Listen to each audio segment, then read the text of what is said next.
Бәріңізге сәлем достар, қайырлы күн. Менің каналыма қош келдіңіздер. Бүгін мен сіздермен осындай керемет мөп-мөлдір болып шығатын дәмі тіл үйіретін тауық етінен жасалған сорпаның рецептісімен бөлісе кетейін. Бұл әдіс кез келген сорпаның түріне жарай береді. Егер тауықтан емес, еттен жасасаңыз да, осы бір-екі фишканы өзіңізге сақтап алсаңыз болды. Рецепті жоғалтып алмас үшін менің каналыма тіркеліп, лайк басып қойыңыздар. Бәріңізге алғысым шексіз.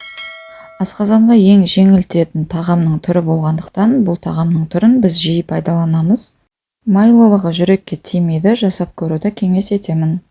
Ең алдымен тауықтың сан еттерін алып, салқын суға салып, орташа байлықта отқа қоятын боламыз. Көбігі шыққаннан кейін бір алып тастаймыз. Және бұл жерде еттің құр өзін, яғни тауық етінің құр өзін қайнатып алатын боламыз 15 минуттай.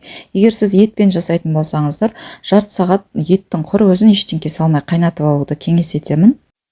Әр 15 минут сайын етпен қайнатқан кезде көбігін алып тастап отыруыңыз қажет. Сол кезде сорпаңыз мөлдір болып шығатын болады. Енді сорпамызға пияз, қызанақ, болгар бұрышы, сәбіз және картопты салып алатын боламыз. Дәміне қарай тұз және өзіңізге ұнаған дәмдеуіштерді және лавр жапырағын салуды ұмытпаңыз.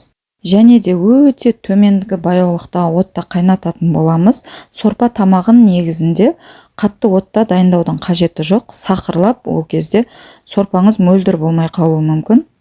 Тауық етінен жасалып жатқан сорпаның барлық ингредиенттерін салып болғаннан кейін өте баяу отта жарты сағат қайнататын боламыз. Дайын болған сорпаның түрі осындай болатын болады. Міне өздеріңіз көріп тұрғандарыңыздай өте мөлдір, ішінде барлық ингредиенттер анық көрініп тұр. Ыдысқа құйып, өзіңіздің қалаған соустарыңызбен ұсына берсеңіздер болады. Мен майонезбен және аскөкпен әсемдедім. Сіздер өз қалауларыңызбен әсемдесеңіздер болады. Рецепт ұнаса каналыма тіркеліп, лайк басып қойыңыздар. Рахмет.